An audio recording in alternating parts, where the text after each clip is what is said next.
अस्सलामुअलैकुम। आज हम 6.4 पहले क्वेश्चन के प्रीवियस लेक्चर में हमारे 2 क्वेश्चन रह गए थे। ठीक है, 1 का 11 क्वेश्चन, 1 क्वेश्चन का 11 पार्ट और 1 क्वेश्चन का 12 पार्ट, जिसमें आप 45 डिग्री की वैल्यू आपने बच्चों फाइंड करनी है। तो इसके लिए मैंने आपको कहा था कि इसकी एक शेप आप अलग से बनाएंगे। तो मैं एक स्केयर बेस्ड सिस्टम ले लेता हूँ। ठीक है, ये मैंने स्केयर ले लिया है।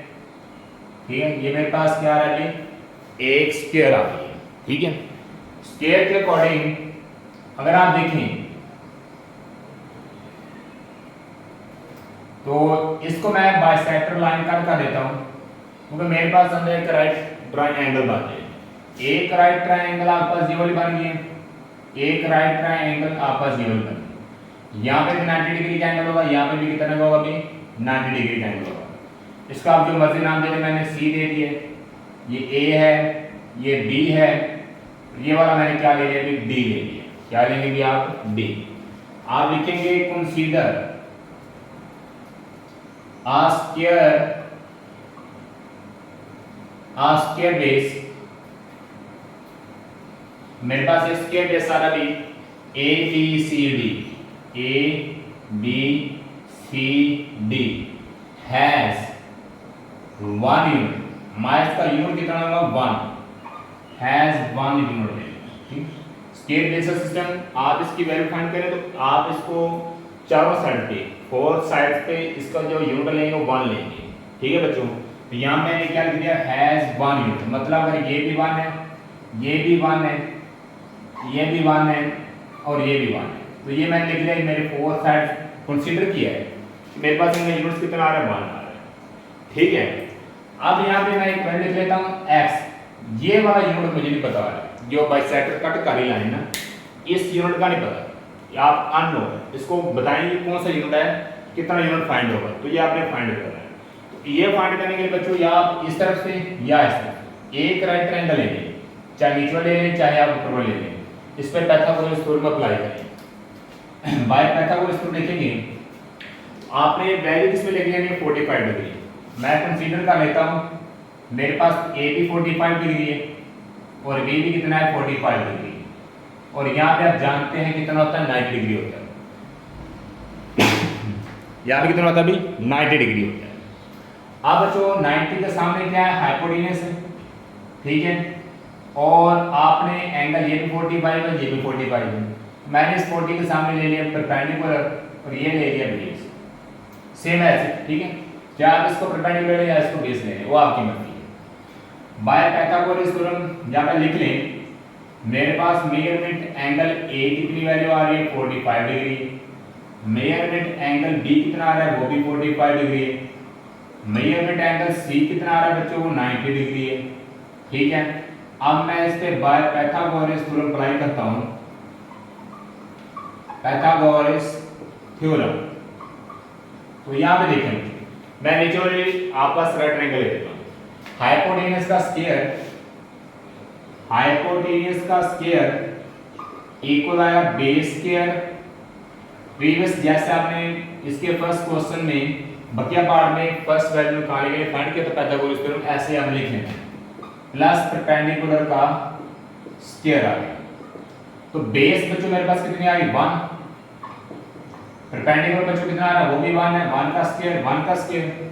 हाइपोटेन्यूस x है तो s का ऊपर स्क्वायर आ गया, 1 का स्क्वायर 1, 1 का स्क्वायर 1, टोटल कितने हो गए, 2। तो मेरे पास s स्क्वायर की वैल्यू बच्चों कितनी आ गई है, वो आ गई है भाई 2। ठीक है, अब आपने इस स्क्वायर को खत्म करने के लिए मैं दोनों तरफ क्या ले लूंगा, टेकिंग अंडर रूट या फिर स्क्वायर। ये स्क्वायर स्क्वायर रूट से कैंसिल, s की वैल्यू मेरे पास बच्चों कितनी आ गई है, स्क्वायर रूट 2। आपने s की वैल्यू फाइंड की है, x इक्वल स्क्वायर रूट 2 आ गया। अब यहाँ पे आप देख सकते हैं कि ये वाली मेरे पास लाइन का यूनिट कितना आ रहा है, स्क्वायर रूट 2 बच्चों आ रहा है। इस लाइन का यूनिट कितना आ रहा है, स्क्वायर रूट 2 आ गया। अब आप इसका पार्ट करते हैं, 1 का 11 पार्ट दिया गया, 45 डिग्री साइन 45 डिग्री। आप इनमें से जो मर्जी ले लें, साइन 45 डिग्री। अब यहाँ पे आप जानते हैं कि साइन इक्वल होता है perpendicular over hypotenuse. Perpendicular over hypotenuse. तो जो एक बात याद रख लेना, आप 45 डिग्री ये वाला एंगल कंसीडर करते हैं, ये परपेंडिकुलर है, ये बेस है, और ये वाला करते हैं तो ये परपेंडिकुलर, ये बेस होगा। जिस तरह मर्जी चीज का लें लेकिन इनमें फर्क नहीं आएगा, क्योंकि यूनिट मेरे पास ये भी 1 है और यूनिट ये भी 1 है, तो वैल्यू में कोई भी चेंजिंग नहीं आएगी। तो आप एक ही एंगल ले लें, ये वाला 45 डिग्री, इसके सामने मैंने परपेंडिकुलर लिया है, ये बेस है, और ये वाली आपका जो 90 डिग्री के सामने वाली लाइन है, ये रिजल्टेंट वाली, वो हमेशा क्या होती है, हाइपोटेन्यूज। परपेंडिकुलर क्या है, परपेंडिकुलर मेरे पास माने बच्चों हाइपोटेन्यूज कितना आ रहा है, स्क्वायर रूट 2। इस तरह आप sin 45 डिग्री की वैल्यू फाइंड करते हैं। इस तरह आपको क्वेश्चन नंबर 12 में दिया गया भी कोसेकेंट कितनी वैल्यू दी गई, cosecant sorry cos pi by 4, cos pi by 4 मेरे पास दिया गया।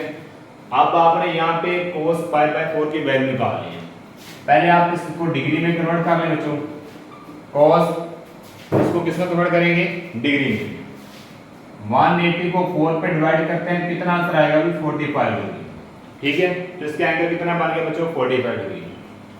cos आप जानते हैं बेस ओवर क्या होता है, हाइपोटेन्यूज, बेस ओवर हाइपोटेन्यूज होता है। ठीक है, बेस मेरे पास बच्चों कितने आ रही 1 और हाइपोटेन्यूज कितना आ रहा है, स्क्वायर रूट 2।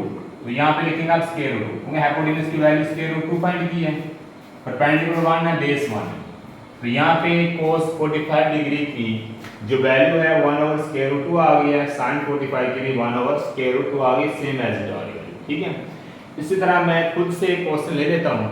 ठीक है, tan 45 डिग्री बुक में रिप्रेजेंट नहीं दिया गया, मैं आपको वैसे वैल्यू फाइंड करने के लिए ले लेते हैं जी। tan 45 डिग्री की वैल्यू कैसे फाइंड करेंगे आप, क्योंकि sin की cos की आप लगा ली है, लेकिन tan 45 डिग्री कैसे निकालेंगे। आप जानते हैं tan होता है perpendicular over base, perpendicular over base होता है बच्चों। ठीक है, परपेंडिकुलर की वैल्यू कितनी है, 1। ये लिखेंगे, बेस कितना आ रहा है, वो भी 1 आ रहा है, तो 1 को 1 पे डिवाइड करेंगे, यहाँ से कितना आएगा, 1 ही आएगा। तो इस तरह tan 45 की वैल्यू 1 होगी, cos 45 की 1 ओवर स्क्वायर रूट 2, sin 45 की 1 ओवर स्क्वायर रूट 2 होती है। इसी तरह अगर आप एक वैल्यू और भी लेना चाहते हैं तो वो भी ले लें। tan 45 लिया है, cos 45 लिया है, sin 45 लिया है, सीकेंट ले लें तो सीकेंट के लिए cos को रिवर्स कर देंगे। अगर मैं यहाँ पे लिख लूँ सीकेंट 45 डिग्री बताएंगे, सीकेंट 45 डिग्री बताएं क्या होगा, तो सीकेंट 45 डिग्री के लिए आप कैसे रिप्रेजेंट करेंगे इसको, सीकेंट किसका रिवर्स होता है, cos का, cos होता है बेस ओवर हाइपोटेन्यूज, तो ये बनेगा हाइपोटेन्यूज ओवर बेस। क्या बनेगा अभी, हाइपोटेन्यूज ओवर बेस बनेगा। हाइपोटेन्यूज मेरे पास कितनी आ रही है बच्चों, स्क्वायर रूट कितनी आ रही है, हाइपोटेन्यूज की वैल्यू स्क्वायर रूट 2 आ रही है, और बेस कितना आ रहा है 1। तो यहाँ पे जो इसकी वैल्यू है वो ओनली स्क्वायर रूट 2 फाइंड होगी। इसी तरह बच्चों जितनी भी वैल्यू है आप उनको इजीली भी फाइंड कर सकते हैं। ठीक है, अब हम नेक्स्ट वैल्यू सोल्व करते हैं, नेक्स्ट क्वेश्चन सोल्व करते हैं इसका भी।